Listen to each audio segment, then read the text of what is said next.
여러분 은사와 열매 차이도 기억하시죠? 은사는 카리스마. 은사는 내가 노력해서 받는 게 아니라 은사는 선물이다. 은사는 선물이다. 그러니까 선물을 하나님께 선물을 우리에게 나눠 주시는데 은사는 내가 노력해서 받는 게 아니라 은사는 선물이다. 선물로 받는 것이다. 그런데 선물을 줬는데 선물 받은 사람이 너무 기뻐하고 그 선물의 가치를 정말 소중히 여겨. 그러면 선물 준 사람도 기뻐서 선물 더 주고 싶은 마음이 생기게 된다. 이러한 원리는 명백히 있겠죠. 그럼 어쨌든 은사에 대해서는 이건 선물이다. 열매는요. 열매에는 대가지불이 있다. 열매가 맺혀지는 삶엔 반드시 한 알의 밀알이 땅에 떨어져 죽어야 열매를 맺는다.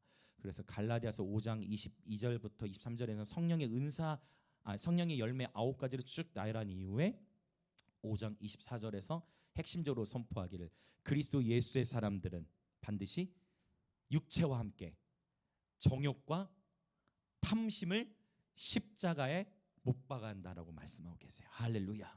모든 정욕을 십자가에 못 박을지어다. 모든 탐심을 십자가에 못 박을지어다. 아멘. 정욕과 탐심. 근데 이 정욕을 제가 설명하기를 이 정욕이라는 단어는 바로 파토스라는 단어에서부터 파생됐다 했어요. 그래서 정욕이라는 단어는 바로 감정의 고통을 의미한다 했어요. 저와 여러분이 인생을 살아가면서 마주하게 되는 수많은 감정의 고통, 감정의 갈등들, 그 모든 감정의 요동침을 십자가에 못 박는 예배들 되시길 축복합니다. 그러할 때 이제 열매가 나타난다. 이런 표현인 것입니다. 네. 그래서 은사는 선물이지만 열매는 대가지불이 있다라는 것까지 나누었어요. 자, 이제 그러면 성령의 은사 9가지를 볼 건데요. 9가지 중에 3가지 부류로 나눌 수 있었죠. 첫 번째, 계시의 은사가 있습니다. 계시의 은사에는 어떤 것들이 있었죠? 네, 지혜의 말씀. 감사합니다. 그리고 오늘 나눌 지식의 말씀. 그다음에 그렇죠, 영분별. 성경에서는 영들, 복수로 표현했어요. 영들 분별. 그다음에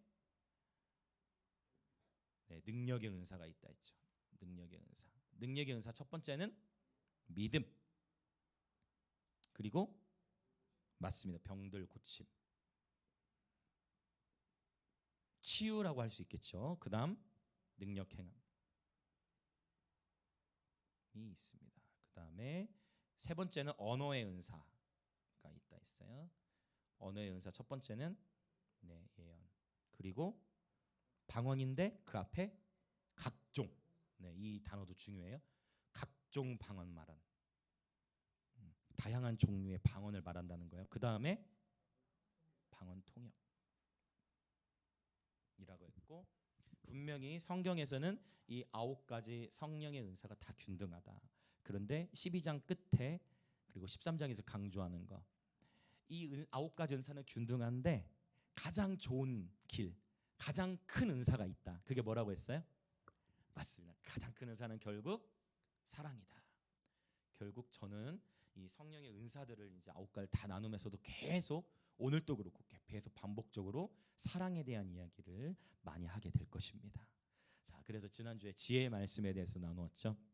지혜의 말씀, 솔로몬에 대한 예를 들었어요. 요셉에 대한 예를 들고 바로 그 한 아이는 죽고 한 아이는 살아 있는데 누가 친모인가에 대한 솔로몬의 재판에서 그 솔로몬이 하나님의 지혜의 말씀의 은사를 따라서 이 아이를 그러면 차라리 반으로 나눠서 가져라 했을 때 영분별을 놓치고 있던, 분별력을 완전히 놓친 상태에 있던 가짜 엄마는 그래 그러면 나눠버려라 라고 얘기하고, 친모는 안 됩니다. 친모의 입장에서는 아이를 갖느냐 안 가느냐 중요한 게 아니라 친모의 입장에서 뭐가 중요해요? 자신의 자녀가 사는 게 중요하죠. 그래서 기억하실 거예요. 영분별에 있어서의 기초는 사랑이에요. 사랑을 놓치면 영분별을 놓칩니다. 분노, 미움, 다툼, 시기, 질투의 상태에서는 올바른 분별을 할 수 없다. 이게 결국 영들 분별할 때 또 얘기 나누겠지만 결국은 사랑과 긍휼. 그래서 주님 말씀하시기를 야고보 사도는 이걸 정확히 알았죠. 예수님의 동생 야고보는. 그래서 선포하기를 긍휼이 심판을 이기고 자랑하느니라. 자, 우리 옆에 계신 분들 인사합시다. 긍휼은 심판을 이기고 자랑합니다. 아멘. 할렐루야. 이와 반대적인 것도 하나 설명을 드렸어요. 반드시 우리가 영혼을 향해서는, 약자들을 향해서는 긍휼히 여겨야 하지만 뭐에 대해서는 부서뜨려야 된다 했어요? 우상 숭배. 우리 안에 있는 숨겨지는 우상은 긍휼히 여길 대상이 아니라 우상은 부서뜨려야 한다. 우리 안에 산당들, 우상을 겹던 산당들, 그 흔적들은 완전히 부서뜨려야 한다. 우상에 대해서는 부서뜨리고 영혼에 대해서는 긍휼히 여길 수 있는 이러한 균형 잡힌 신앙생활이 필요하다라는 것이죠. 자, 그래서 이제 오늘 이제 지식의 말씀의 은사에 대한 이야기를 하려고 합니다. 우리가 지식의 말씀이라고 했을 때는 여러분 지혜의 말씀의 은사와 지식의 말씀의 은사가 비슷해요. 그러나 차이가 있습니다. 자, 일단 지식의 말씀이라 했을 때 여기서 말하는 지식의 말씀의 은사는 우리가 열심히 공부해서 쌓는 지식을 말하는 건 아니겠죠. 왜요? 이 은사는 지금 누가 주시는 거예요? 성령님이 주시는 거잖아요. 그러나 당연히 우리는 열심히 공부해야 되겠죠. 네? 당연히 학생들도 열심히 공부하고 최선을 다해 배우고 세상의 지식도 세워나가야 합니다. 그러나 오늘 본문에서 말하는 이 지식의 말씀의 은사라는 것은 성령님께서 주시는 초자연적인 은사임이 분명하겠죠. 지혜의 말씀의 은사, 지식의 말씀의 은사가 그럼 어떻게 차이가 나느냐? 이제 제가 오늘 예를 좀 많이 들 거예요. 본문들을. 지혜의 말씀은요 주로 미래적 상황에 대한 조언으로 나타나요. 지난주에 나왔던 요셉 이야기. 자, 하나님께서 바로 그 애굽의 박사들 아무도 해석하지 못하는 그 꿈을 요셉이 탁월하게 해석할 때 어떻게 합니까? 바로 지혜 말씀의 은사를 따라서 7년 풍년 동안의 곡식을 잘 저장해야 되는데 아주 구체적이었죠. 중앙으로 모으지 말고 살고 있는 각 도시에 5분의 1씩 저장해야 돼. 아주 구체적인 미래를 향해서 하나님의 지혜를 따라 탁월한 조언을 주게 됐죠. 그리고 지혜 말씀의 열매가 나타났죠. 미래의 조언과 좀 더 연결이 되어져. 삶의 방식이라든지 솔로몬의 재판도 역시 미래적으로 나가는 거죠. 근데 지식의 말씀의 은사는요, 과거 또는 현재의 정황을 성령께서 드러내세요. 그러니까 내가 모르는 정황인, 내가 모르는 상황인데 성령께서 그분의 그냥 내가 전혀 모르는 지식 정보를 성령께서 와우 과거와 현재와 연결된 영역으로 딱 가르쳐 주시는 거예요. 자, 일단 이렇게 정리를 해 놓으시고 이제 예를 하나씩 들어가 볼 겁니다. 자, 첫 번째 예 이제 구약부터 보려고 해요. 열왕기하 5장. 여러분 게하시를 들어보셨습니까? 게하시. 뭔가 이름이 조금 불편한 느낌이 있죠. 게하시. 이름이 좀 불편한 느낌이 있어요. 게하시 열왕기하 5장으로 한번 가볼게요. 자, 이 게하시는 엘리사의 종이었어요. 근데 이제 열왕기하 5장에 보면 나아만 장군이 나옵니다. 아람 군대 장군이죠. 여러분 유명한 본문이죠. 이 아람 군대 이 장교인데 이 아람 군대 장관이 나병이 든 거예요. 그래서 어떤 의사도 치유할 수가 없네. 근데 소문을 들었어요. 자신의 또 여종 하나를 통해서. 그것은 뭐냐면 이스라엘의 선지자에게 가면 나을 수 있다는 거예요. 그래서 모든 자존심을 버리고 모든 자존심과 권위와 명예의 그 모든 가치를 내려놓고 일단 사는 게 우선이니까. 그래서 엘리사이로 갑니다. 그리고 이야기는 아실 거예요. 엘리사가 이제 병을 고쳐주죠. 강물에 몸을 7번 담궈라 해가지고 드디어 나음을 잊고서 나아만 장군이 엘리사에게 아우 내 몸을 이렇게 취해 주셨군요 하고 엘리사에게 예물을 주려고 하는데 엘리사가 그걸 받아요, 안 받아요? 엘리사 그걸 안 받을. 근데 안 받으니까 이제 나아만 장군은 어떻게 해요? 그래도 성경에 강권하는 거야. 그래도 좀 받으시라고. 당신이 내 목숨을 살려주셨다고 하고 받으라고 하는데 지금은 그걸 받을 때가 아니다. 하나님께서 따로 말씀이 없었다고 받질 않는 거예요. 그런 가운데 이제 누구 마음 안에 탐심이 있었을까요? 그러니까 이름이 약간 그렇죠. 그러니까 게하시가 탐심, 게하시 마음 안에 탐심이 있었던 거예요. 그러면 그 탐심이 어떻게 작동했는지를 하나씩 봅시다. 이제 열왕기하 5장의 20절을 한번 볼게요. 열왕기하 5장 20절.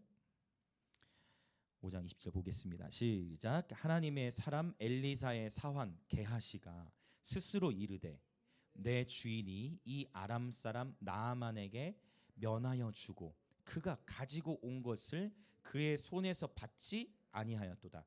여호와께서 살아 계심을 두고 맹세하노니 내가 그를 쫓아가서 무엇이든지 그에게서 받으리라 하고. 자, 20절에 보면요, 이 게하시가 스스로 이르되라는 표현이 있어요. 스스로 이르되. 게하시 스스로 생각한 거예요. 자기 생각, 자기 꾀로 게하시 스스로 생각했을 때 아람 그 장군 나하만에게 받아야 돼. 자기 스스로 생각했을 때. 근데 자기 스스로 생각했는데 무엇을 향해 맹세해요? 자기 스스로 생각했는데 여호와께서 살아계심을 두고 맹세한다라는 표현을 쓰고 있어요. 그러면 그러니까 자기 스스로 생각한 거를 여호와의 이름을 넣어서 마치 하나님께서는 이것을 받도록 나에게 인도하신다라고 생각하는 것처럼 자기 스스로, 자기 기만이라고 하는 거예요. 자기 스스로의 꾀에 빠졌는데 하나님의 이름까지 들먹이면서 했던 그 마음의 중심의 동기에는 게하시 안에 뭐가 있었다? 탐심이 있었다는 거예요. 탐심이. 자, 그래서 이것을 이제 게하시가 어떻게 하는지 볼까요? 22절, 5장 22절 시작. 그가 이르되 평안하나이다. 우리 주인께서 나를 보내시며 말씀하시기를 지금 선지자의 제자 중에 두 청년이 에브라임 산지에서부터 내게로 왔으니 청하건대 당신은 그들에게 은 1달란트와 옷 2벌을 주라 하시더이다. 자, 탐심으로부터 시작된 이 자기 기만이 어느 경제까지 이르렀냐면 지금 뭐 하고 있는 거예요? 거짓말을 하고 있는 거예요. 탐심으로부터 숨겨져 있던, 아무도 알지 못하겠죠. 숨겨져 있는 내 마음 안에 숨겨져 있는 탐심이 자기 기만으로 연결됐어. 그 자기 기만을 연결되면서도 누구의 이름을 써가면서? 하나님의 이름을 써가면서. 아주 무서운 것. 하나님 이름을 써가면서도 본인은 탐심이라는 생각을 전혀 못하고 있겠죠. 그 가운데 더 심각해졌은 게 뭐예요? 그 나하만으로 받기까지 자기 꾀를 내면서 어떻게 하면 받을 수 있을까? 그래서 생각하게 된 게 뭐예요? 거짓말을 이제 섞기 시작하는 거예요. 그렇죠? 엘리사가 가서 받으라고 한 적 없죠. 근데 우리 주인께서 나를 보내시며 말씀하시기를. 자, 이런. 자, 우리는 웃으면서 지금 이 본문을 대할 수 있지만 이 게하시는요 굉장히 지금 복잡했을 거예요. 이걸 어떻게 엘리사에게 들키지 않으면서 할 것인가? 자기 꾀에 빠져서 여러 가지 생각을 했는데 마침 나하만 장군은요, 그래, 받는 게 당연해. 그래, 게하시 괜찮아. 더 깊이 물어볼 필요도 없어. 눈치챘을 수도 있지만 더 깊이 물어볼 필요, 왜냐 엘리사는 안 받겠다 했으니 물어볼 필요도 없어. 그래도 물어보지 않고 나아만도 그냥 주는데 더 주죠. 2달란트, 은 2달란트를 줬어요. 여러분, 달란트는요 굉장히 큰 가치예요. 1달란트의 무게가 약 34kg. 그러니까 적어도 30kg 이상이면 2달란트면 60kg 정도의 은을 준 거예요. 그러니 너무 무거우니까 종 2명을 딸려 보내. 이거 너희 갖다 주고 와라. 배송해라. 그렇게 하면서 24절. 자, 24절 시작. 언덕에 이르러서는 게하시가 그 물건을 두 사환의 손에서 받아 집에 감추고 그들을 보내 가게 하는. 자, 역시 계속, 그러니까 한번 내 마음 안에 해결되는 탐심 하나 이제 난리가 난 거예요. 지금 큰일 나. 지금 뭐 완전히 탐심에다가 자기 기만에다가 그 다음에 지금 뭡니까? 거짓말에다가 이제 또 그걸 어떻게 써요? 이제 받아가지고 집에다가 감춰놨어. 집에 혼자 감춰놨어. 하나님의 선지자를 섬기는 종이 이걸 다 감추고 있어요. 자, 이제 봅시다. 25절. 엘리사가 어떻게 반응하는지 볼까요? 자, 25절 시작. 들어가 그의 주인 앞에 서니 엘리사가 이르되 게하시야 네가 어디서 오느냐 하니 대답하되 당신의 종이 아무데도 가지 아니하였나이다 하니. 야, 여러분, 그럼 엘리사가 여기서 엘리사가 게하시야, 게하시 지금 어디 갔다 오는 길이에요? 여러분, 이렇게 지금 엘리야사가 물어보는 거는 게하시가 어디 갔다 왔는지 모르고 물어보는 걸까요? 여러분, 하나님께서 아담이 숨었을 때 아담아, 아담아, 네가 어디에 숨었느냐? 어디 숨은지 몰라서 물어보는 거 아니죠? 엘리사도 자, 이렇게 물어보는 거 뭔가 엘리사는 알고 있는 거야. 자, 그러자 아무데도 가지 않았다 하는데 이제 엘리사가 어떻게 얘기하는지 봅시다. 26절부터 27절을 같이 읽습니다. 시작. 엘리사가 이르되 한 사람이 수레에서 내려 너를 맞이할 때 내 마음이 함께 가지 아니하였느냐? 지금이 어찌 은을 받으며 옷을 받으며 감람원이나 포도원이나 양이나 소나 남종이나 여종을 받을 때이냐? 그러므로 나아만의 나병이 내게 들어 내 자손에게 미쳐 영원토록 이르리라 하니. 게하시가 그 앞에서 물러나오매 나병이 발하여 눈같이 되었더라. 나아만이 원래 나병 걸렸었는데요. 나아만은 나았고 그 나병이 누구에 걸린 거예요? 이제 게하시가 걸려버린 거예요. 바로 지금 이 장면, 엘리사는 게하시가 물건 받고 오는 장면을 본 게 아니에요. 엘리사는 그럼 어떻게 알았느냐? 바로 이미 벌어진 일들을 성령께서 알게 하신 거예요. 이런 장면이 바로 지식의 말씀의 은사가 활성화된 그런 케이스예요. 그래서 지금 엘리사가 여러분 정확하게 이 상황 속에서 하나님께서 주시는 감동을 따라 게하시를 향해 얘기했는데 그게 바로 다 드러나 버리게 된 거예요. 그래서 여러분 탐심을 물리쳐야 하고, 탐심이 자기 기만으로 연결되고 자기 기만이 거짓으로 연결되어지는데요. 영적 전쟁이 극심할 때에는 위장된 인격이 드러나게 돼요. 이건 굉장히 의미 있는 표현이에요.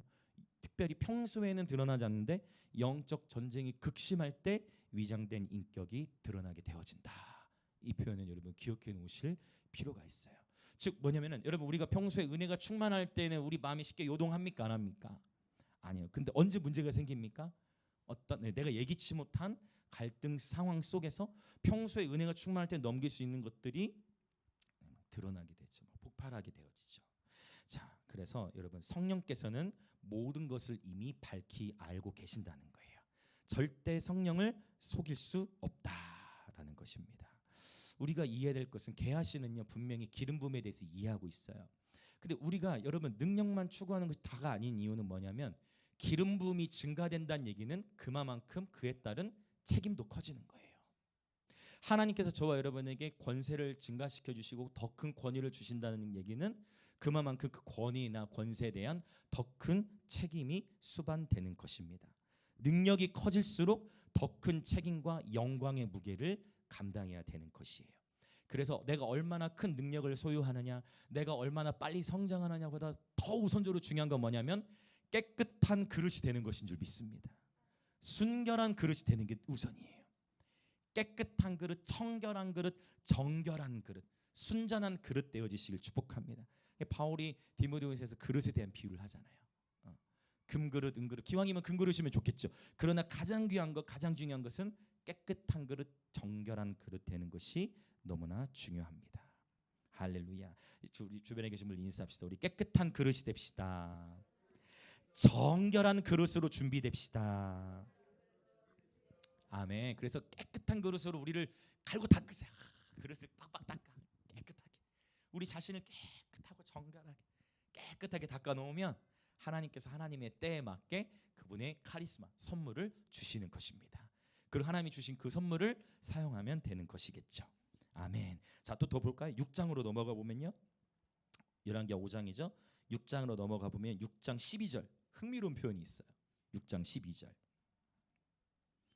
6장 12절 시작. 그 신복 중에 한 사람이 이르되 우리 주 왕이여 아니로소이다. 오직 이스라엘 선지자 엘리사가 왕이 침실에서 하신 말씀을 이스라엘의 왕에게 구하나이다 하는지라. 이 뭐예요 지금? 엘리사가 지금 아람 왕의 침실에 들어가 있는 거예요? 아니에요 여러분. 지금 이건 무슨 얘기냐면 아람 이 왕이 침실에서 은밀히 한 얘기를 엘리사는 그 침실에 있는 게 아닌데 이미 성령께서 아람 왕이 한 얘기를 엘리사가 알고 있는 거예요. 역시 바로 지식의 말씀에 은사가 활성화된 케이스라고 볼 수 있습니다. 이쯤 되니까 이걸 이제 처음 듣는 분, 처음 이렇게 본문들 보신 분들, 야 너무 신기하다 그렇지 않습니까? 안 신기하세요? 신기하지 않습니까? 정말 신기해요. 너무 신기해서 놀라신 거죠 지금. 여러분 침실에서 한 얘기까지도, 그러니까 여러분 절대 성령은 속일 수가 없다. 할렐루야. 이것을 요한일서 2장에서 뭐라고 하냐면 기름 부음은 참되고 거짓이 없다 했어요. 기름 부음은 속일 수 없다라는 표현과 연결돼.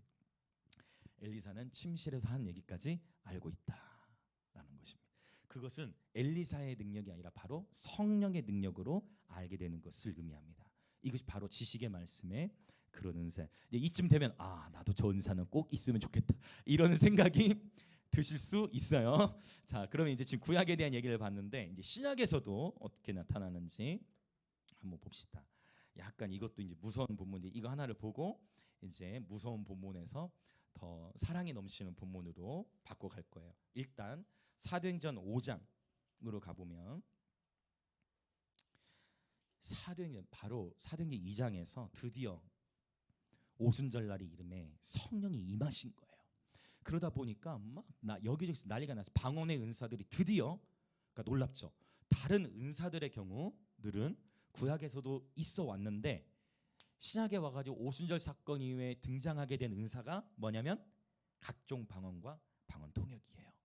이 은사는 오순절 날 바로 성령 강림 이후부터 드디어 시작된 그러한 종말론적인 은사다라고 볼 수가 있겠어요. 자, 사도행전 이 초대교회 가운데 부흥이 일어납니다. 그래서 4장 말미에 보면 믿는 자들이 이제 너무 은혜를 충만히 받으니까 자기 것을 자기 것이라 여기지 아니하고 가난한 자들이 있으면 함께 자기의 소유를 나눠줘요. 자기 것이 아니야. 그냥 하나님이 주신 거 한번 읽어볼까요? 읽어 나갑시다. 우리 4장 32절, 사도행전 4장 32절 같이 읽어볼게요. 시작. 믿는 무리가 한 마음과 한 뜻이 되어 모든 물건을 서로 통용하고 자기 재물을 조금이라도 자기 것이라 하는 이가 하나도 없더라. 할렐루야. 놀라운 거예요. 오늘 마침 경영님 기도 선포와 또 이렇게 성령께서 연결시켜 주신 것 같아. 같은 마음 같은 뜻이라는 표현을 쓰셨던 것 같은데 바로 놀라운 성령의 역사하심 가운데에서 공동체 안에 서로 나누고 그렇죠? 자기 재물을 조금이라도 자기 것이라 하는 이가 없다. 이게 부흥의 열매예요. 여러분 이것이 부흥의 놀라운 열매였어요. 우리가 인간적으로 생각하는 부흥의 열매는 뭐냐면 오늘날 인간적으로 생각하는 부흥의 열매는 사람의 수로 봐요. 오늘날 인간적으로 얘기하는 부흥의 열매는 건물의 크기로 봐요. 그러나 진정한 부흥의 열매는요. 성령의 역사심 속에서 자원함으로 서로를 섬기면서 실제 이때 여러분 어디입니까? 자 34절에 보면 그 중에 가난한 사람이 없으니라는 표현이에요. 원래 있었는데 좀 더 여유 있는 자들이 나누기 시작하니까 예루살렘 안에 가난한 자들이 없게 된 것입니다. 여러분 이것이 부흥인 줄 믿습니다. 단순히 한 교회가 얼마나 성장하느냐는 절대 부흥의 척도가 될 수 없어요. 교회는 성장하지만 요즘 보세요. 오늘날 보십시오. 여러분 그게 중요한 게 아니라 여러분 자기 것을 나눈다. 오늘날의 이것은 혁명이에요. 저희가 거리에서도 우리에게는 일상인데 빵을 나눠준다. 그러면 사람들은 왜 이걸 우리에게 주나 반응하는 사람들도 있어요. 여러분 나누는 것 오히려 우리는 반대 정신으로 가야 돼. 오늘날에는요. 절대 이 포스트 모더니즘 사회에서 더 자기 것을 움켜쥐지 나누지 않습니다. 부흥의 열매는 구제로 연결돼요. 이것이 진정한 부흥이에요. 그 도시 안에 가난한 자가 없게 된 것입니다. 예전에 아주 오래전에 나눠서 기억 못하실 분들이 있을 것 같은데 제가 잠깐 힐송에 대한 얘기를 하자면 저희가 잡지 하나를 워십 매거진이라는 잡지를 제가 배치를 해놓는데 굉장히 유익해요. 이제 그 통로 나가시다 보면 있는데요. 이 워십 매거진은 예배 사역에 관한 그런 잡지예요.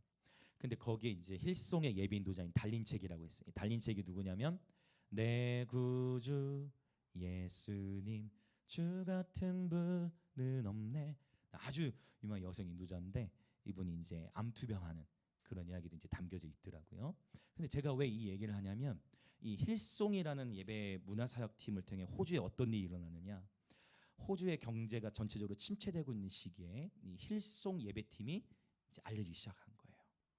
힐송 예배팀이 알려지기 시작하니까 현재도 전 세계에서 가장 인지도가 있죠. 근데 힐송이 컨퍼런스를 열 때 주로 일주일 동안 여는데 전 세계에서 이제 그 힐송 컨퍼런스에 참여하기 위해 오는 거예요. 그러면 사람들이 컨퍼런스에 참여하러 하시는데 어떤 일이 일어날까요? 은혜 받는 것뿐만 아니라 당연히 호주에 왔으니까 뭐 하게 돼요? 관광도 할 테고 그러니까 숙박 그다음에 상점들이 살아나기 시작해요. 실제 이 힐송의 컨퍼런스를 통해서 호주의 경제가 살아나는 일들이 이 힐송 팀을 통해서 일어나게 됐어요. 이런 것이 일어나게 되면 그러면은 그 호주의 사람들은 기독교의 문화를 좋아하게 될까요? 싫어하게 될까요? 이거예요. 좋아하게 되는 거예요.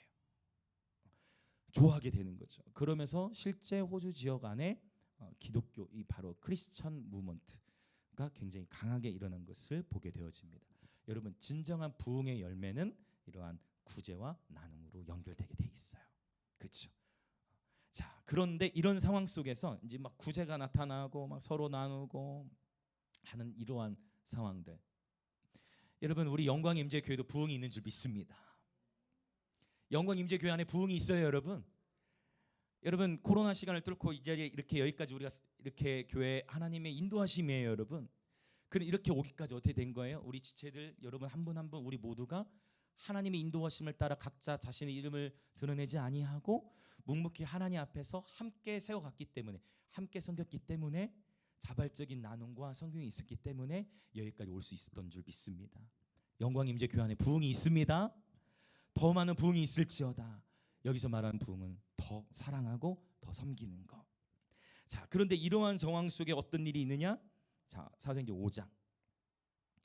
아나니아라 하는 사람이 그의 아내 삽비라와 더불어 소유를 팔아. 그러니까 나름대로 지금 분위기는 어떤 분위기예요, 지금? 아우, 지금 막 난리가 난 거 아니? 아니, 당신도 팔았어? 뭐 하면서 이런 분위. 아니, 당신도 지금 그렇게 하는 거야? 아니, 당신도 이렇게 하는 거야? 하면서 서로 이 분위기가 이제 전염이 되겠죠. 그런 정황 속에서 아나니아 삽비라도 이거는 조금 우리도 가만히 있으면 안 될 것 같다라는 생각을 했는데 조금 무서운 일이 일어났어요. 자, 2절부터 3절 같이 볼까요? 시작. 그 값에서 얼마를 감춤해 그 아내도 알더라. 얼마만 가져다가 사도들의 발 앞에 두니 베드로가 이르되 아나니아야, 어찌하여 사탄이 내 마음에 가득하여 네가 성령을 속이고 땅값 얼마를 감추었느냐. 그리고 어떤 일이 일어나느냐. 자, 4절 5절 같이 읽습니다. 땅이 그대로 있을 때에는 내 땅이 아니며 판 후에도 내 마음대로 할 수가 없더냐. 어찌하여 이 일을 내 마음에 두었느냐. 사람에게 거짓말한 것이 아니요 하나님께로다. 아나니아가 이 말을 듣고 엎드러져 혼이 떠나니 이 일을 듣는 사람이 다 크게 두려워하더라. 이제 7절에 가면요, 몇 시간 있다가 아나니아뿐만 아니라 삽비라의 삶에도 이러한 일이 일어나요. 그래서 어떻게 되느냐. 아나니아 삽비라가 죽임을 당하게 되고, 그다음에 11절 온 교회와 이 일을 듣는 사람들이 다 크게 두려워하니라. 아멘. 이거 굉장히 무서운 본문이죠. 구약에서만이 아니라 신약 시단에서 그리고 부흥이 임하게, 아까 그 얘기가 연결되는 거예요. 하나님의 임재가 두터울수록, 하나님의 영광이 임할수록 죄도 더 드러나는 거예요. 이해되십니까? 하나님의 영광이 임할수록 숨겨져 있던 죄도 더 드러나게 된다. 이게 영적 원리예요. 더 드러나야 되는 거예요. 그리고 많이 받은 자는 그만큼 더 많은 순종이 요구되는 거고, 이게 하나님은 항상 비율로 말씀하시지 액수가 중요한 게 아니라는 거예요. 그렇죠? 여러분 주님께서 말씀하시기를 과부의 2렙돈 기억하십니까? 이 여인이 가장 많은 금액 2렙돈은요 동전이에요. 그 오늘날로 하면 1,000원에서 2,000원 사이예요.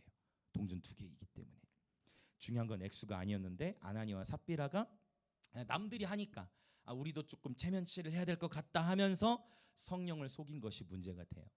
예수님께서 누가복음 12장에서 뭐라고 말씀하시냐면, 누구든지 말로 인자를 거역하는 자는 사함을 받아요, 못 받아요?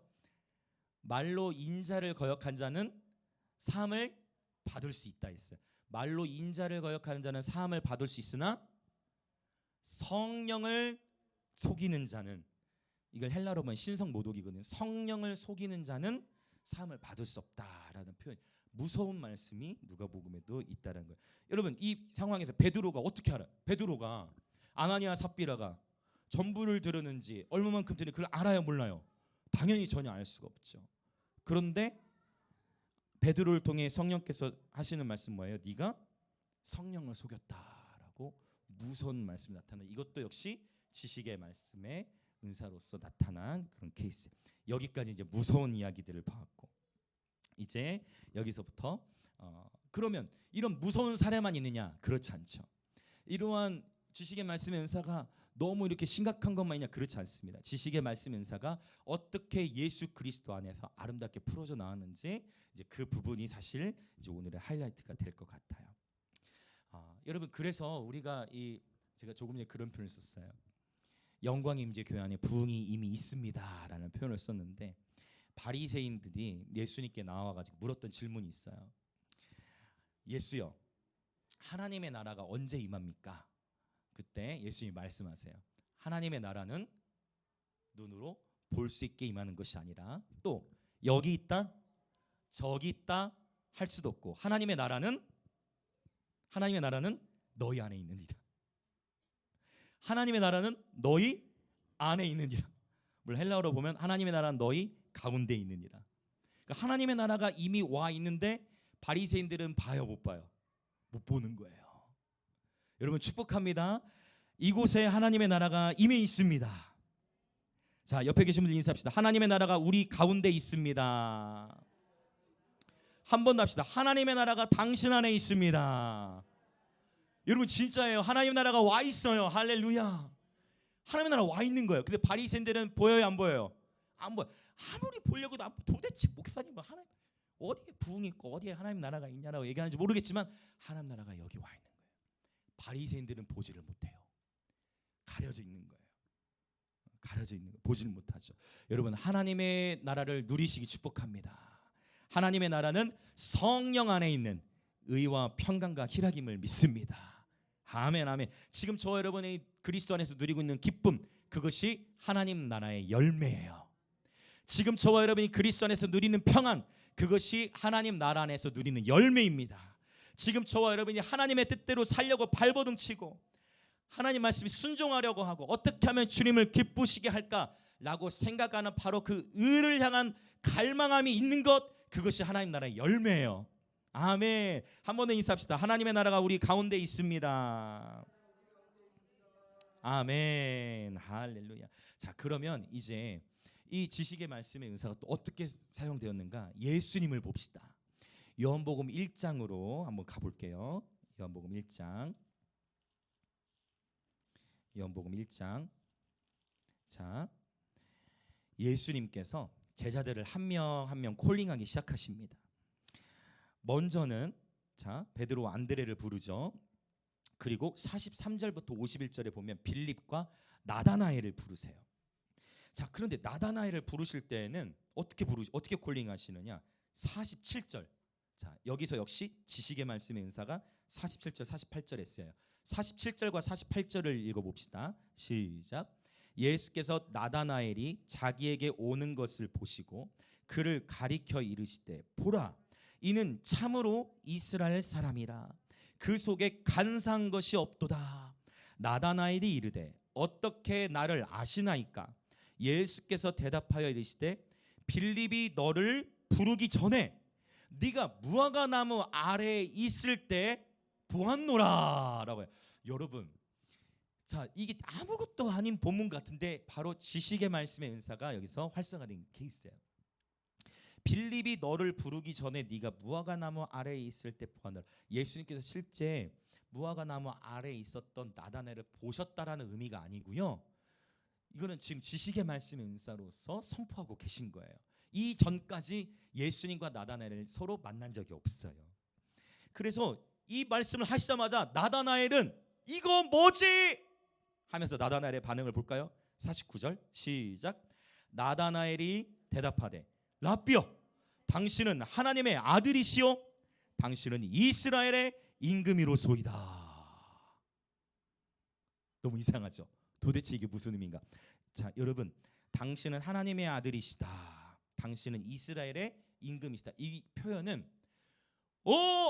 당신이 메시아시군요, 당신이 메시아시군요라는 걸 얘기하면, 아니 도대체 너를 부르기 전에 네가 무화과 나무 아래에 있을 때 보았나, 이 말씀이 도대체 나다나엘에게 어떤 의미가 있길래. 그래서 때로는 지식의 말씀의 은사는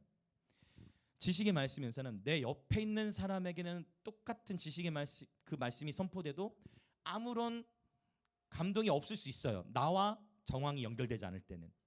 바로 그거. 그러니까 이게 보면 도대체 뭐지 하지만 나다나엘에게는요, 이 지식의 말씀이, 이 초단적인 하나님의 말씀이 곧 당신이 메시아시군요라고 인정할 수밖에 없었던 놀라운 역사심이었다는 거예요. 그러면 이 표현이 나다나엘에게 왜 어떻게 메시아를 인정하게 되는 표현인 것인가? 여러분, 이 무화과 나무 아래에 있을 때 보았노라는 표현인데, 무화과 나무 아래라는 표현은 사실 이스라엘 사람들은 성경을 읽을 때 주로 어디 아래에 앉아서 읽었냐면, 우리야 뭐 에어컨 아래에서 뭐 히터 아래에서 있지만 이스라엘 사람들은 어디서 성경을 읽고 연구했냐면 무화과 나무 아래에서, 그 나무 그늘 아래에서 성경을 읽고 말씀을 묵상했어요. 신실한 유대인들은. 그러니까 지금 이 나다나엘은요, 여기서 주님의 위로를 받은 거예요. 아무도 내가 무화과 나무 아래에서 말씀 읽고 하나님 말씀 아무도 관심이 없겠지. 그냥 나는 하나님의 말씀을 사랑하기 때문에 그냥 나는 다른 누가 뭐라고 하는지 상관없이 나는 하나님의 말씀을 읽고 있는 거예요. 나다나엘이 그렇게 진리를 사모했어요. 도대체 이 말씀은 무슨 의미지? 그래, 이 하나님을 사모합니다. 이 메시아를 사모합니다. 이렇게 말씀을 읽고 있었.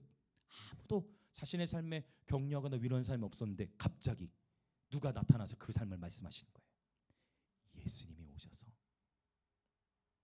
나는 그저 나 혼자 말씀을 읽고 연구했을 뿐인데 내가 그렇게 하나님 말씀 사모했던 거를 예수님이 알아주신 거예요. 여기에서 나다나엘의 마음이 확 열리게 된 것입니다. 여러분 축복합니다. 하나님께서는요 저와 여러분의 작은 신음에도 응답하시는 분인 줄 믿습니다. 하나님께서는 저와 여러분이 묵묵히 그저 나 혼자 있을 때, 우리 혼자 있을 때 나의 골방에서 어쩌면 하루 일과를 다 마치고 모든 육체의 피로가 쌓여 있을지라도 그 모든 일과를 마치고 아니면 새벽에 일어나서 아니면 점심시간에 여러분만의 주님과 단 둘이서 아무도 알지 못하는 시간에 나와 주님과 단 둘이서 말씀을 읽고 말씀을 연구하고 주님과 교제했던 그 시간을 우리 주님은 다 아시는 거예요. 그 주님이 나다나엘에게 주신 이 위로 바로 홀로 주님과 교제했던 그 시간에 대한 그 주님의 말씀이 나다나엘의 마음을 부리때 일으키게 된 것입니다. 아멘. 그리고 이때부터 나다나엘은 예수님을 따르기 시작한 것입니다. 할렐루야. 우리 옆에 계신 분들이 인사합시다. 예수님께서는 당신의 삶을 다 아십니다. 아멘. 아멘. 여러분 축복해요. 혼자 있을 때 그 작은 신음에도 우리 주님은 다 듣고 계셨다라는 것입니다. 자, 이제 요한복음 4장으로도 가볼게요. 요한복음 4장.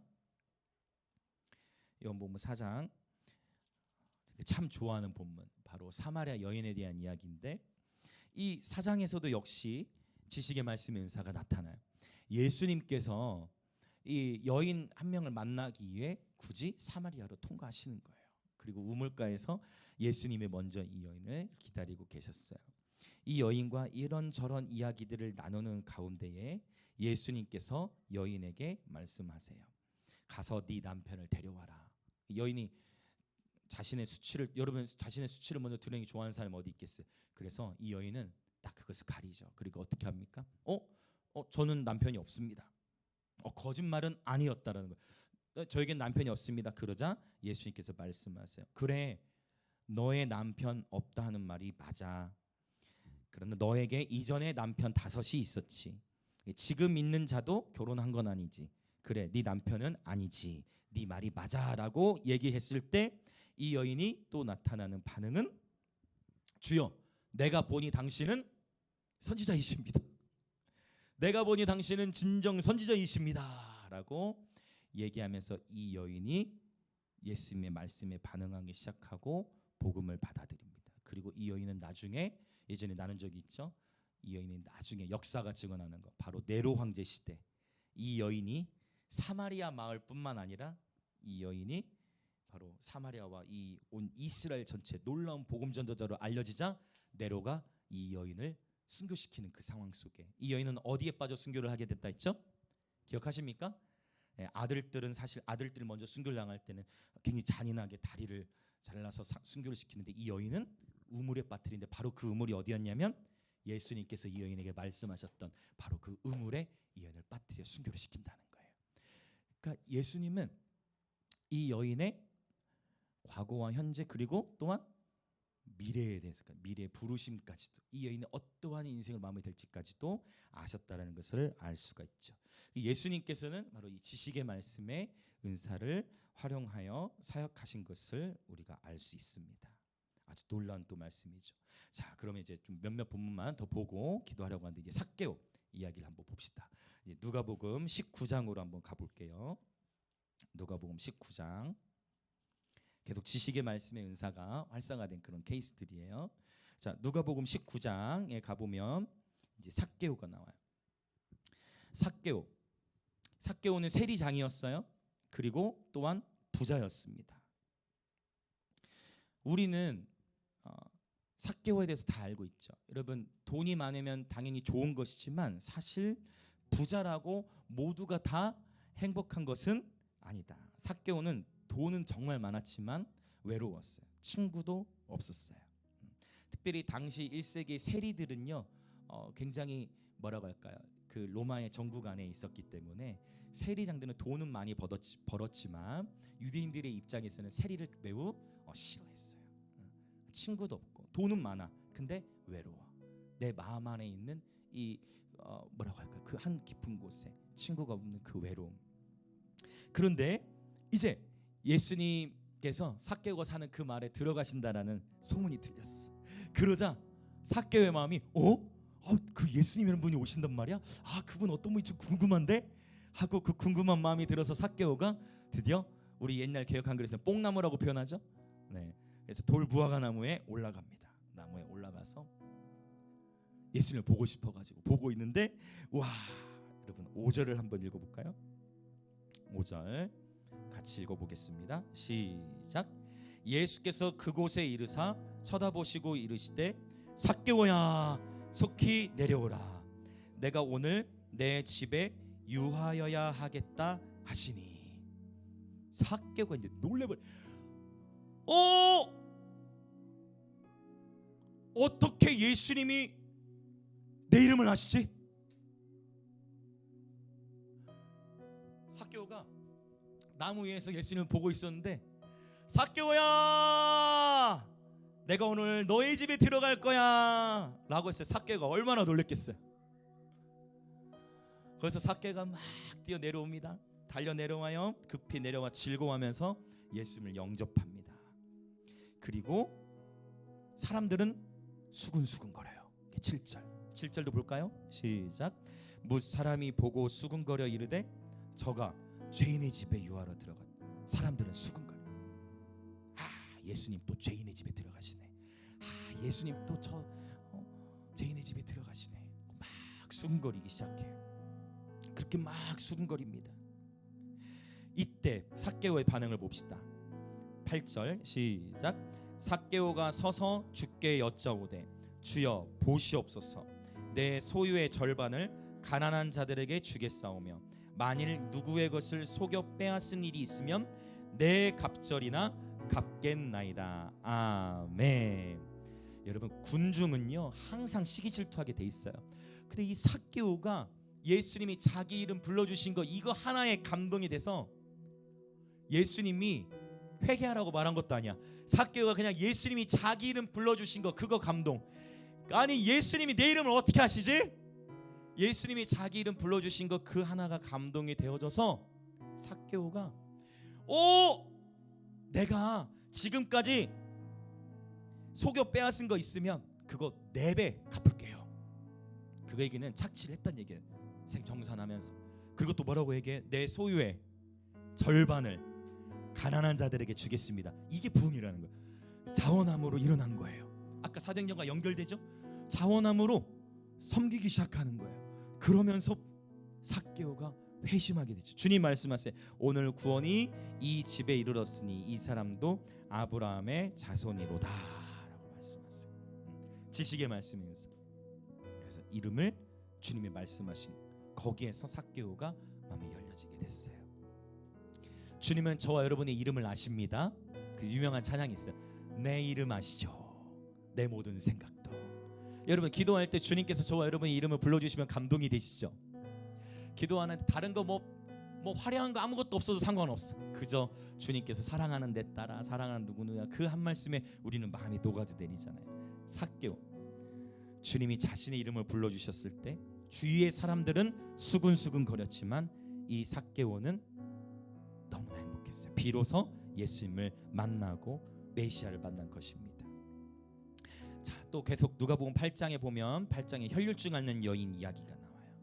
이 혈류증 앓는 여인 피가 멈추잖아. 특별히 자궁의 출혈이 멈추질 않는 거예요. 여러 다양한 의사들을 찾아가 봤어도 병이 낫질 않아요. 12년이라는 시간 동안 이 병 낫기 위해서 노력했지만 아무리 노력하고 여러 다양한 병원을 가도 낫질 않습니다. 그런데요 예수님께서 또 이 혈류증 앓는 여인 그 마을로 다니시는 거예요. 그러는 가운데 이 여인이 예수님의 옷자락을 붙잡습니다. 터치했어요. 예수님이 멈춰 서십니다. 누구니? 누가 나를 만졌니? 그때 베드로와 제자들은 얘기해. 아니 예수님, 지금 군중이 너무 많아요. 사람들이 너무 많으니까 당연히 예수님 주변에 사람들이 이렇게 넘쳐나는데 당연히 예수님의 옷깃을 누군가 서로 잡죠. 여러분, 절대 이 여인만 잡은 게 아니에요. 그 자리에 수많은 군중들은 예수님께 손을 들고 환호하고 있었어요. 예수님은 군중들에게 둘러싸여 있었습니다. 그러나 예수님의 말씀은 달라요. 제자들은 그것만 이해했지만 예수님의 말씀을 달라. 아니야. 그래, 맞아. 수많은 군중이 지금 우리를 둘러싸고 있지. 그런데 아니야. 나는 알아. 지금 치료하는 어떠한 능력이 흘러나갔어. 예수님은 아신 거예요. 지식의 말씀이면서 그러면서 치료하는 능력이 흘러나갔다는 걸 얘기할 때 바로 이제 한 여인, 바로 이 여인이 예수님께 나와서 제가 그랬습니다. 근데 제가 예수님께 손을 대었을 때 저는 치유함을 받았습니다라고 얘기하게 되어지는 것을 보게 되어져요. 수많은 이들이 예수님을 만졌어요. 그러나 누가 나를 만졌냐 할 때는 누구만 와서 대답한 거예요? 이 여인만 와서 대답했어요. 맞습니까? 수많은 군중들이 예수님을 만졌습니다. 수많은 군중이 예수님을 만졌지만 이 누가 나를 만졌냐 했을 때 이 여인만 나와서 제가 예수님을 만졌습니다라고 고백하게 되어지고, 정말 예수님을 만지고 나서 이 여인의 피가 멈추게 되죠. 그리고 예수님 말씀하세요. 따라 내 믿음이 너를 구원하였으니 평안히 가라. 할렐루야. 사실 성경 속에 이 지식의 말씀의 은사가 나타난 사례는 더 많이 있는데요, 예수님께서는 주로 이 지식의 말씀의 은사를 뭐와 연결해서 사용하시냐면 치유와 연결해서 많이 사용하신 것을 보게 되어져요. 실제 치유가 나타나는 정황 속에서 지식의 말씀의 은사가 많이 활성화되는 것을 보게 되어집니다. 아니 그런데 목사님, 지식의 말씀의 은사 우리 교회 안에서 매주마다 일어나는 거 아니잖아요. 교회 안에서는 왜 지식의 말씀의 은사가 더 활성화가 쉽게 되지 않을까요? 교회 안에서는 왜 지식의 말씀의 은사가 많이 이렇게 막 있진 않을까요? 일반적으로. 왜냐하면 우리가 서로를 알기 때문이에요. 이해되세요? 우리가 서로를 너무 잘 알기 때문이에요. 지식의 말씀의 은사는 주로 어디에서 더 활성화가 될까요? 오케이, 선교지. 맞아요. 그리고 외부 사역이라든지 내가 모르는 사람과의 만남 속에서 지식의 말씀의 은사는 더 강력하게 역사. 왜냐하면 우린 이미 서로를 알아. 그러다 보니까 지금 하나님께서 어떤 감동을 주시면 해도 물론 그것도 감사하지만 어느 정도의 정보를 우리는 갖고 있어요. 무슨 말 이해되시죠? 하나님은 때를 따라서 이 은사들을, 성령의 은사들이 나타나도록 하신다라는 거예요. 그래서 여러분, 이 지식의 말씀의 은사는 모르는 사람들과의 관계 속에서 훨씬 더 많이 활성화되어진다라는 것이에요. 여러분, 오늘날에도 이 지식의 말씀의 은사가 나타남을 믿으십니까? 하나님은 분명히 그걸 말씀하신 거예요.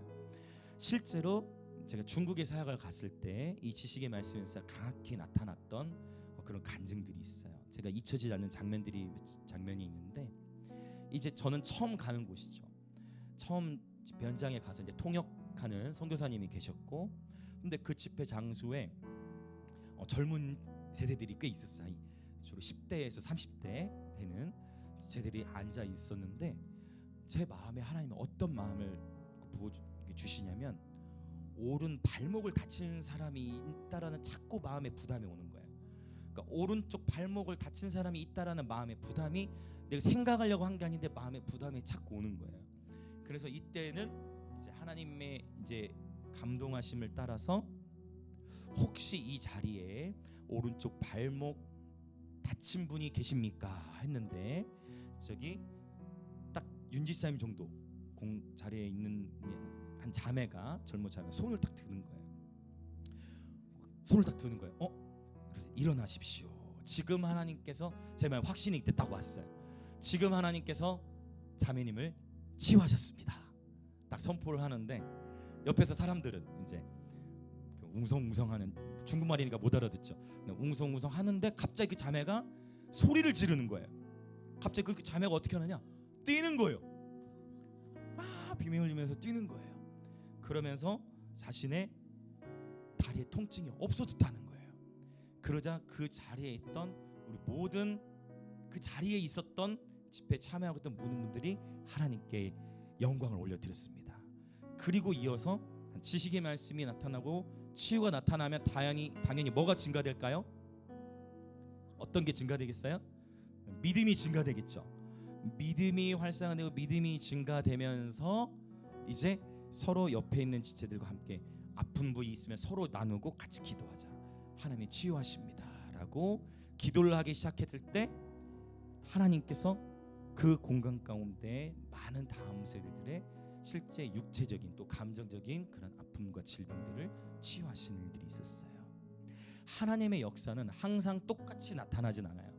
하나님의 역사는 우리가 항상 예측할 수 있는 패턴으로 나타나는 것도 아닙니다. 그러나 하나님은 하나님의 때에 하나님의 일들을 반드시 행하시는 것을 보게 되어집니다. 이 성령의 은사들은 그러면 언제 강력하게 활성화되느냐? 언제 이 성령의 은사들이 활성화되느냐? 바로 한 영혼을 향한 긍휼의 마음으로 넘쳐나게 될 때.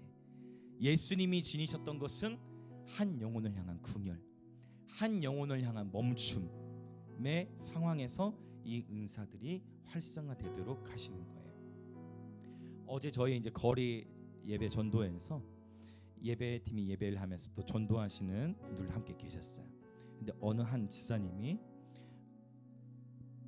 지나가는 분들에게 다가가서 예수님에 대한 이야기를 전하는데 그 지사님께서 말씀해 주시기를 저에게 뭐라고 표현하시냐면 이분에게 어떤 아픈 부위가 있다라는 게 느껴졌다라는 거예요. 그래서 그분에게 여쭙고 맞다고, 자기가 그 아픈 부위가 있다고 얘기하고 거리에서 치유 기도를 해주셨어요. 저는 이것이 또한 지식의 말씀에 은사를 따른 바로 거리에서의 사역이라고 믿습니다. 할렐루야. 그리고 순종하면 우리는 순종하는 데까지. 그럼 치유는 누가 하시죠? 하나님이 하시는 거예요. 우리가 하는 영역은 치유하는 것까지, 우리가 하는 영역은 순종하는 것까지. 그리고 그 영혼을 치유하시는 영역은 하나님의 영역이라는 것입니다. 그래서 저는 제 마음에 너무나 기뻤어요. 여러분, 하나님께서 저와 여러분에게 각자에게 주신 은사들이 있다면 그것들을 우리는 바로 삶의 자리에서 활성화를 시켜야 됩니다. 근데 그걸 어디서 활성화시키느냐? 바로 한 영혼에 대한 사랑으로 가장 낮은 곳에서. 가장 낮은. 여러분, 거리는 얼마나 좋습니까? 거리에서 전도하기 너무 훈련하는 거예요. 그리고 나중에 하나님께서 선교지로 보내시면 그곳에서 사역할 수많은 하나님 우리에게 주신 은사를 따라서 우리는 영혼들을 섬기며 나아가는 것입니다. 이 지식의 말씀의 은사는 굉장히 영혼 전도, 구원에 있어서, 영혼 구원에 있어서 굉장히 성령의 역사심을 나타낼 수 있는 그러한 아주 귀한 은사인 줄 믿습니다. 자, 이제 함께 우리 기도하겠는데요. 여러분, 우리는 사실 이 자리에 계신 우리 모든 어른들 포함해서 우리는 그동안 참 많은 성경 공부들 해왔어요. 얼마나 다양한 공부들이 있습니까? 중요한 것은 우리가 그동안 배워왔던 그 모든 영역, 배움에서 그치는 것이 아니라 결국 저와 여러분의 삶의 자리에서, 일터에서, 가정에서, 우리와 관계된 또 거리에서, 어디서든 하나님이 우리에게 그 한 영혼에 대한 사랑의 마음을 주셨다면, 그리고 그 한 영혼에 대한 가치를 통해서 긍휼과 사랑의 마음으로 나아가면 그 때를 따라서 섬길 수 있는 은사를 주님께서 주시는 줄 믿습니다. 근데 그러면 이 은사가 하나님이 원하시는 게 뭐냐면, 하나님 나 이렇게 크게 쓰임 받고 싶어요. 이렇게 하면 생각보다 잘 안 돼요. 하나님 저 이렇게 크게 받고 싶어요. 그렇게 잘 안 돼. 근데 언제 이 은사들이 풀어진다고요? 한 영혼, 지극히 작은 한 영혼, 그냥 사랑하기 시작할 때, 긍휼히 여기기 시작할 때, 그저 영혼을 향한 마음, 영혼을 향한 마음으로 나아갈 때 하나님께서 각양각색의 은사들을 믿음의 분량에 따라 열어 주신다라는 것입니다. 예수님 믿는 것은 재밌는 것입니다. 행복한 것입니다. 이 시간 우리 함께 기도하기 원해요. 성령님, 오늘 지식의 말씀의 은사에 대해 나누었습니다. 이미 하나님께서 우리 지체들 가운데도 다양한 은사들을 주셨을 터인데, 아버지, 이 모든 은사들, 특히 오늘 지식의 말씀의 은사, 하나님 단순히 크게 쓰임 받고 싶어서 또는 뭔가 나 자신을 나타내기 위하여 은사를 구하는 것이 아니라 진정 한 영혼을 향한 긍휼의 마음에 집중하게 하여 주옵소서. 진정으로 영혼을 섬기고자 할 때, 진정으로 영혼을 구원하고자 할 때, 진정으로 가장 낮은 곳에서 겸손히 영혼들을 섬기고 싶어하는 자들에게 주님 성령의 은사들, 특별히 지식의 말씀의 은사를 허락하여 주옵소서. 우리의 관심이 은사의 나타남에 있는 것이 아니라 우리의 관심이 한 영혼에게 있게 하여 주옵소서. 우리의 관심이 섬김과 겸손에 있게 하여 주옵소서. 그렇게 주여 한번 외치며 같이 동성으로 기도합시다. 주여, 할렐루야, 할렐루야, 아멘, 아멘. 오 할렐루야. 하나님 아버지 감사합니다. 하나님, 하나님의 말씀의 세계를 들여다봤을 때에 우리의 상식으로 이해가 되는 내용도 있지만 우리의 상식으로는 도저히 이해될 수 없는 그러한 말씀들도 가득한 것을 오늘 구약으로부터 해서 예수님의 말씀들까지 우리는 살펴보았습니다. 하나님, 어찌 우리가 하나님의 세계, 하나님의 말씀의 세계, 성령의 영의 세계를 우리의 지식으로 다 이해할 수 있겠습니까? 그러나 오늘 우리가 분명히 인정하는 것은 성령님 환영합니다. 성령님, 우리의 마음을 주님께 활짝 열어드립니다. 그러나 또한 우리가 기도하는 것은 우리가 이 성령의 은사들에 대하여 접근해 나아갈 때 단순히 내가 어떤 나로부터 큰 능력이 나타나기를 원하는 마음에서가 아니라 단순히 나에게서 비교하는 마음과 나에게서 어떠한 나도 저런 은사가 있으면 좋겠다, 나도 어떤 비교하는 마음에서 시작하는 것이 아니라 한 영혼에 대한 사랑에서부터 그때그때 하나님께서 주시는 감동 안에서 한 영혼을 향한, 지극히 작은 한 영혼을 향한 주님의 마음에서부터 시작하게 하소서. 하나님, 성공하고자 하는 것이 아니라 크게 쓰임받고자 하는 것이 아니라 진정 한 영혼을 향한 긍휼의 마음에서부터, 한 영혼을 향한 긍휼의 마음에서부터 살아가게 하시고, 한 영혼을 향해 멈춰서는 마음, 한 영혼을 긍휼히 여기는 마음에서부터 하나님 아버지의 마음을 따라 행하게 하여 주옵소서. 아버지, 이 은사가 나타난다 하여도 우리에게 내세울 것이 없는 것은 이것은 하나님의 선물이요, 내가 잘나서가 아니라 하나님의 때에 하나님의 일을 이루시기 위하여 하나님께서 사용하시는 그릇이자 도구일 뿐임에 불구하니, 오 할렐루야. 하나님, 우리의 의를 내세우는 것이 아니라 아버지 우리 안에 어떠함을 내세우는 것이 아니라 지금도 살아 역사하시는 성령님을 온전히 의지하여 성령과 친밀한 교제, 주님과의 친밀한 교제 안에서 주님의 우리에게 주시는 말씀과 감동에 평소에 훈련이 되어져 있는 상태에서, 주님과의 친밀한 교제가 훈련되어 있는 상태에서 주님이 우리에게 주시는 말씀과 작은 감동이 있다면 그 작은 감동과 말씀하심 앞에 용기를 내어 기쁨으로 순종할 수 있는 예배자들 되게 하여 주시옵소서. 성령님, 우리는 하나님을 다 알지 못합니다. 그러나 말씀을 통해 주님의 일하심을 보며 말씀을 통해 성령의 역사하심을 보았을 때 오늘 또 우리의 삶을 주님께 내어드리며 오늘 또 성령님의 운행하심을 기대하며 오늘 또 성령의 교통하심 속에서 성령께서 우리 각 사람에게 주시는 은사들을 통해 하나님 우리들의 가정과 또 일터와 또 믿지 아니하는 자들 또는 우리와 관계된 자들 또는 처음 만나는 자들 그 모든 삶의 영역 가운데에 늘 성령과의 친밀한 교제 안에서 한 영혼을 향한 긍휼의 마음 안에서 하나님의 때를 따라 성령의 인도하심을 따라 주님 우리에게 주신 은사대로 섬기며 사랑하고 그렇게 살아갈 수 있는 그러한 예배자들 되게 하여 주시옵소서. 오 성령님, 예수님께서 한 영혼을 향해 멈춰 서셨던 것처럼 우리 또한 우리에게 보내신 지극히 작은 한 영혼을 향해 멈춰 설 수 있는 그러한 마음을 주시고 지극히 낮은 곳에서 사랑하며 섬길 수 있도록 성령이여 축복하여 주시옵소서. 할렐루야 할렐루야 할렐루야 할렐루야 할렐루야. 오 하나님 아버지 감사합니다. 한 번 더 기도하길 원하는데요, 지식의 말씀의 나타남이라는 것은 우리가 한 가지 케이스로 다 제한할 수 없습니다.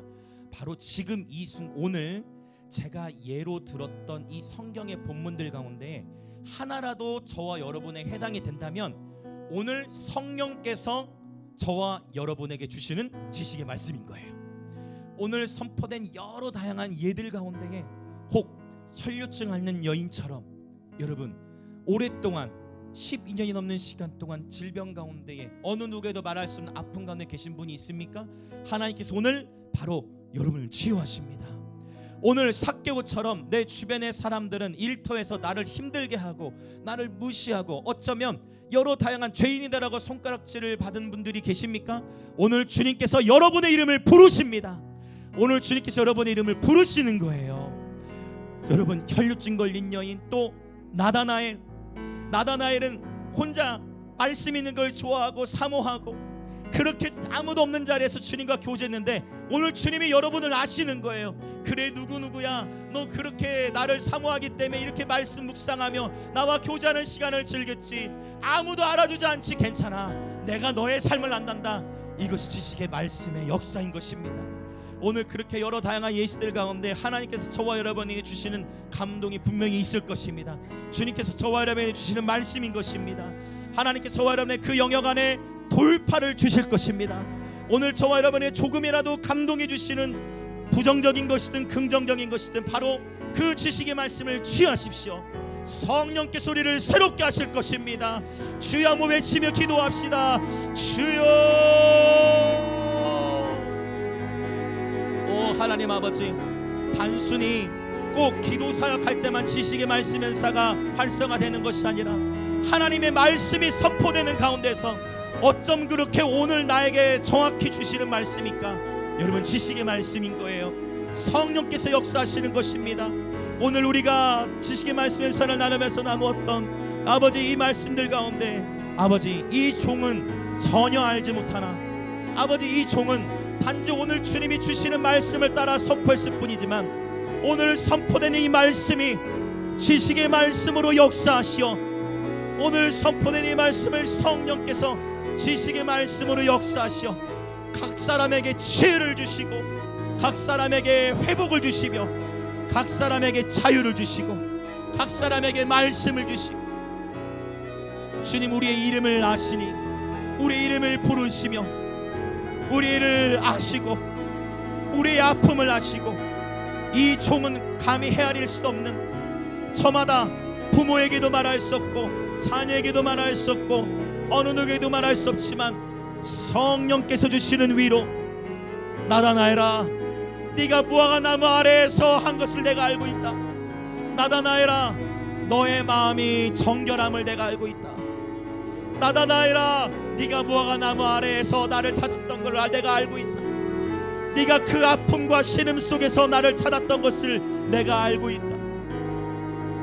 사마리아 여인에게 주님이 찾아오셔서 여인이여, 여인이여, 그래, 당신의 삶에 과거에 수많은 가정의 아픔이 있었고 남편이 5이나 있었지.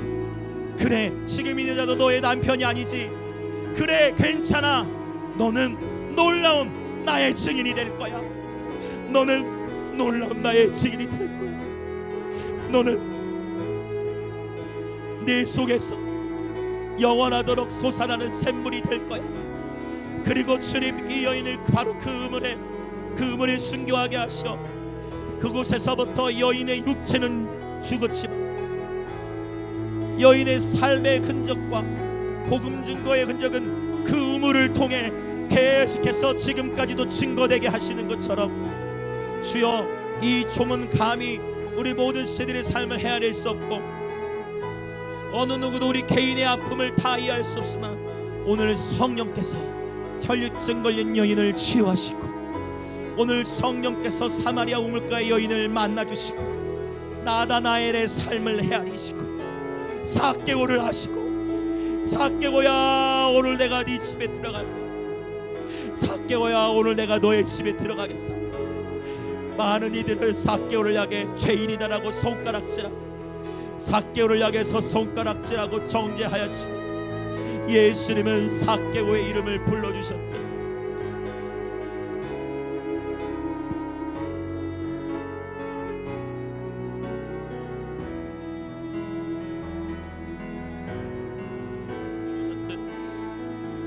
오늘 우리의 이름을 부르시며 오늘 우리에게 말씀을 주시고 오늘 우리를 친히 당신의 말씀으로 인도하시고 성령께서 함께 하심을 나타내서, 오 성령, 이 세상 끝날까지 떠나지 아니라 말씀하신 성령님, 한 영혼에 대한 사랑의 가치를 잃지 하시고 바로 이 사랑을 내가 먼저 받고 누리게 하여 주옵소서.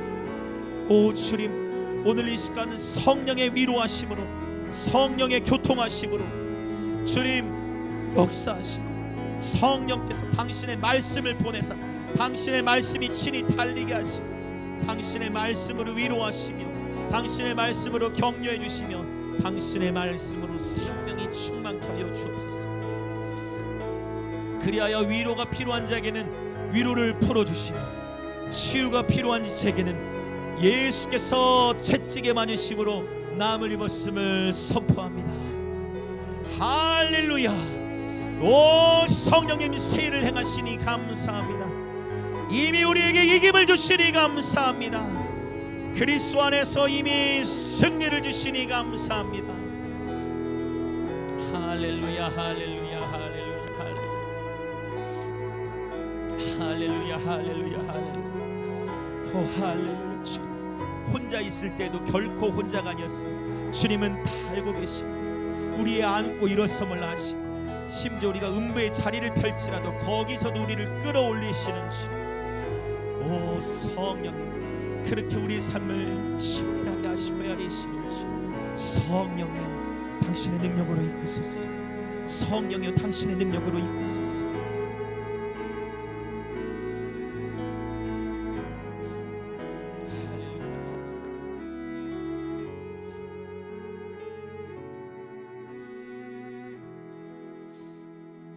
성령님, 우리가 이 성령의 은사들에 대한 말씀 가운데에 우리의 모든 선입견을 내려놓고 선지식을 내려놓고 이 지식의 말씀의 은사가 어떻게 공동체 안에서 운행하고 개인의 기도 사역뿐만 아니라 사실은 말씀 선포를 통해서도 지식의 말씀의 은사가 나타나고, 하나님은 어쩜 그렇게 우리의 인생과 체질을 너무나 잘 아셔서 각 사람에게 맞게 지식의 말씀의 이 활성화를 통하여 부모도 자녀도 남편도 아내도 친구도 어느 누구도 헤아릴 수 없지만 주님은 우리 마음 깊은 곳을 꿰뚫으사 당신의 말씀의 검으로 우리 심령 깊은 곳을 뚫으사 혼과 영과 관절과 골수를 찔러 쪼개시며, 당신께서는 당신의 그 거룩하신 말씀이자 지식의 말씀으로 우리의 영을 깨우시니 우리의 삶을 아시오니 우리의 아픔을 헤아리시오니 우리는 결코 혼자가 아니었음을 주님, 이 지식의 말씀을 통하여 각 사람을 새롭게 하시고, 특별히 먼저 이 무익한 종이 기도하는 것은 오늘 선포된 이 지식의 말씀이 성령이여 각 사람에게, 하나님 각 사람에게 맞게 이 말씀이 운행하시고, 오직 성령께서 새 일을 이미 시작하여 주시니 감사합니다. 여호와 이레를 선포합니다. 여호와 라파를 선포합니다. 여호와 로이를 선포합니다. 여호와 샴마를 선포합니다. 또한 성령님, 우리가 주님으로부터 위로를 받을 뿐만 아니라 우리가 주님으로부터 치유를 받을 뿐만 아니라 우리 또한 상처 입은 치유자가 되게 하시고, 우리 또한 나음을 입은 치유자 되게 하시고, 한 영혼을 향해 예수님이 지니셨던 긍휼의 마음을 따라 우리 또한 지극히 작은 한 영혼을 향하여 긍휼과 사랑의 마음으로 섬기며 사랑할 수 있는, 그리고 그렇게 사랑을 실천할 때마다 성령님, 우리가 구한 게 아닐 수 있지만 그렇게 사랑으로 나아갈 때마다 성령께서 선물을 주시어 하나님 은사를 구하는 것이 아니라 그저 사랑을 구했을 뿐인데, 그저 긍휼히 여겼을 뿐인데 성령께서 각 사람에게 때를 따라 은사를 풀어주시고, 우리의 가정과 학교와 일터와 모든 삶의 자리 가운데에 성령께서 역사하시어 당신의 이 은사들이 나타나게 하시어 영혼들이 하나님의 나라를 맛볼 수 있도록 주여 역사하여 주옵소서. 성령님을 제한하지 않겠습니다. 성령님 마음껏 우리를 통해 역사하여 주옵소서. 우리는 깨끗하고도 정결하고도 순전한 그릇으로 준비되게 하여 주옵소서. 아버지, 오늘 또 주 앞에 정성껏 기쁨으로 예물을 드렸습니다. 예물을 드린 모든 지체들 위해 하늘의 신령한 복과 땅의 기름진 복으로 축복하시되 주의 몸된 교회는 계속해서 대한민국을 넘어 인도, 감비아, 북한을 넘어 열방을 넘치도록 섬길 수 있도록 재정의 기름을 부어 주옵소서. 지금은 우리 주 예수 그리스도의 은혜와 하나님 아버지의 놀라운 사랑과 성령 하나님의 감화, 감동, 교통하심이 오늘 지식의 말씀의 은사에 대한 성경적 바른 지식을 가진 채, 그러나 또한 성령님을 제한하지 않은 채 지극히 작은 한 영혼을 사랑하며 언제나 긍휼과 자비의 마음으로 한 영혼, 지극히 작은 영혼을 긍휼히 여기고 사랑하기로 결단하는, 그리하여 주님의 사랑과 긍휼하심을 따라 섬기며 나아갈 때에 성령의 선물들을 통해 섬길 수 있도록 그렇게 주님 앞에 결단하며 그렇게 깨끗한 그릇, 정결한 그릇, 순결한 그릇 되기로 결단하는 우리 영광의 임재교회 모든 지체들과 오늘 이 예배에 참여하는 그리스도의 몸의 모든 지체들 가운데에 지금으로부터 영원토록 함께 있을지어다.